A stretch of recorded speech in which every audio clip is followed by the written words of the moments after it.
Hello, everyone. Good afternoon. It's good to be here again.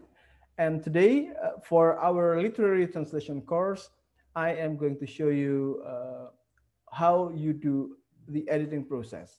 And editing here, of course, means making sure that the translation by the translator is good and ready to go to the next stage of publication, maybe to the proofreader and eventually to be posted or printed out. Now, what do you do when you edit a translation? Basically, what you need to do is not so much different from what you do when you translate.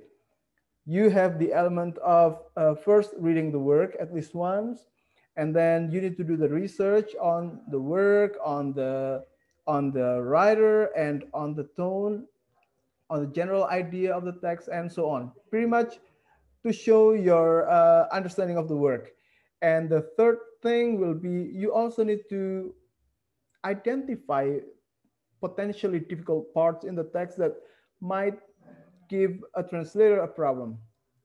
It is important to do that because later on, when you do the editing process, you can pay more attention to these parts to make sure that the translator uh, has not had a problem, or if the translator has a problem, you will be able to help fix that.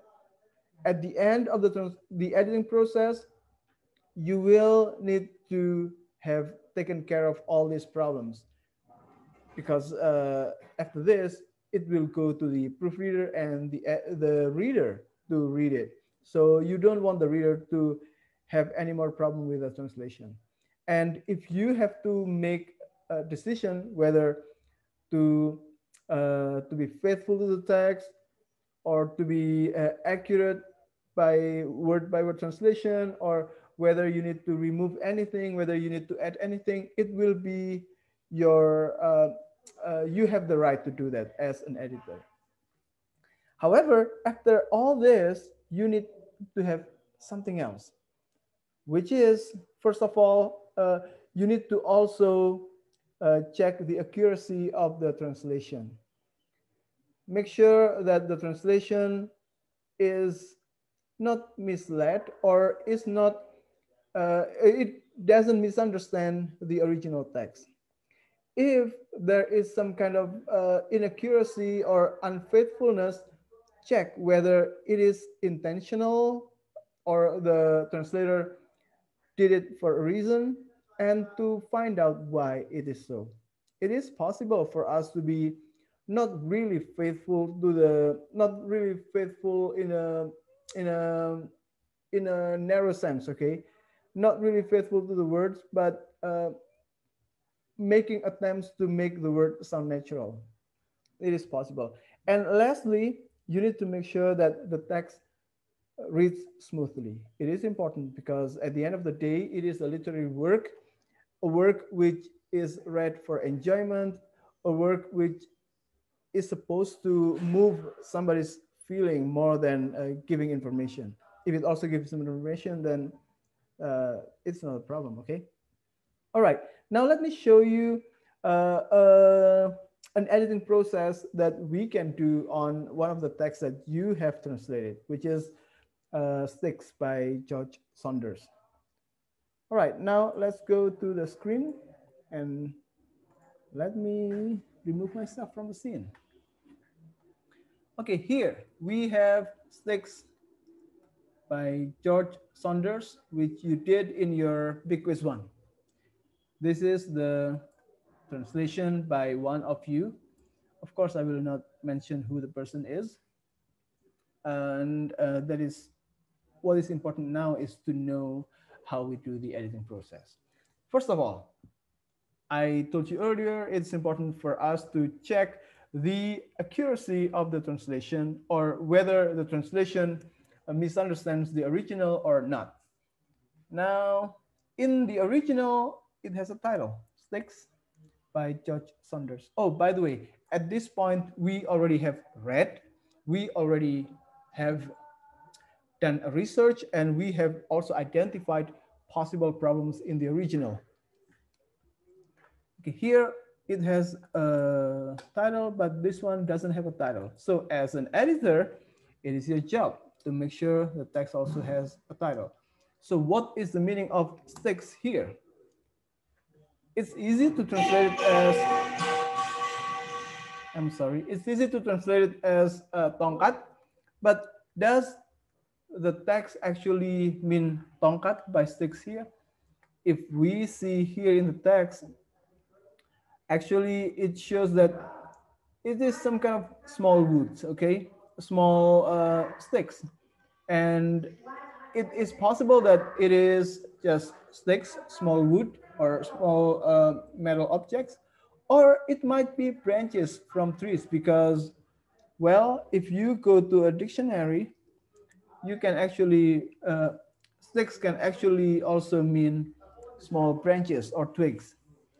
And in Indonesian or in Japanese, it should be easier. You can just say kote, and kote means branches or small sticks.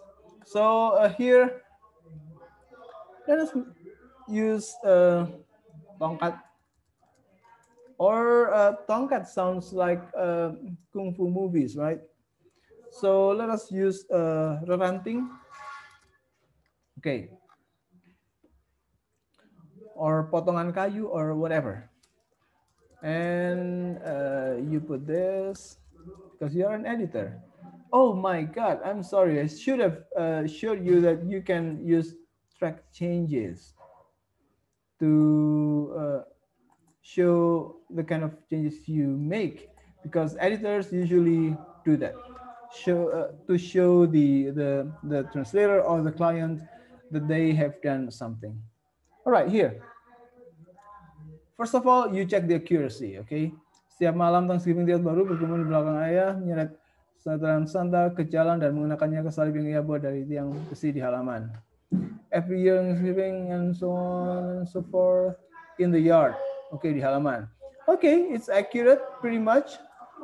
When it comes to accuracy, it's okay. Di minggu Super Bowl, yang itu mengenakan jersey dan helm Rod, dan Rod harus membereskannya dengan ayah jika ia mau melepas helmnya. Super Bowl week, and Jason and Rod had to clear with that if he wanted to take the helmet off. Pretty much, although the word membereskannya dengan ayah is not really accurate, but it is somewhat membereskannya. So you don't have a problem with that. Then di tanggal 4 Juli, tiangnya adalah Paman Sam, tentara di hari veteran, hantu di Halloween. On the 4th of July, the pole was Uncle Sam. On Veterans Day, a soldier. On Halloween, a ghost. Oke, okay, tiang itu adalah satu-satunya konsesi ayah untuk kegembiraan. Alright, it is pretty much the right translation when it comes to accuracy. Konsesi for Kli, yeah. So there is no problem with accuracy here. So in terms of accuracy, the translation is already good here. Now, the second thing that we have to do other than accuracy is smoothness. This is where you will, as an editor, have to play a major part. Like this one. Setiap malam Thanksgiving, tiap tahun kita berkerumun di belakang ayah selagi ia menyeret setelan Santa ke jalan dan mengenakannya ke salib yang ia buat dari tiang besi di halaman. It is quite a long sentence, I know. But the original also has that. Maybe there's a reason for that, to give you some kind of image, some strong image. But in Indonesian, we can make it better by reducing repetition, like this one. Setiap malam, tiap tahun. This is already too many. So you can edit it into, for example, setiap malam, setiap tahun, pada malam perayaan Thanksgiving Day, maybe like this.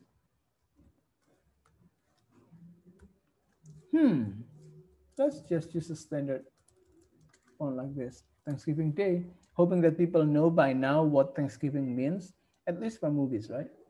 So, setiap malam pada perayaan Thanksgiving Day, Setiap tahun pada malam perayaan Thanksgiving Day, do you use kami or kita? Kita means you include the audience. And here, of course, you don't include the audience. What you need is kami. Kami berkerumun di belakang ayah. In Indonesian, when you use the as preposition, you have to separate it from the object or the place or the thing. Here, kami berkerumun di belakang ayah selagi ia menyeret setelan Santa. Why setelan Santa? Oh yeah, it's suit. But a suit only means setelan if what you mean is like Men in Black or the suit you wear for formal occasions. But here, I think it will be just fine to use kostum Santa ke jalan dan mengenakannya ke salib yang ia buat dari tiang besi di halaman. Okay, that's fine. So first sentence done. Now second sentence. Super Bowl week, the pole was dressed in a jersey and Rod's helmet, and Rod had to clear it with Dad if he wanted to take the helmet off. Okay. Di minggu Super Bowl, do people know Super Bowl? If people don't know Super Bowl, is it Super Bowl or Super Bowl?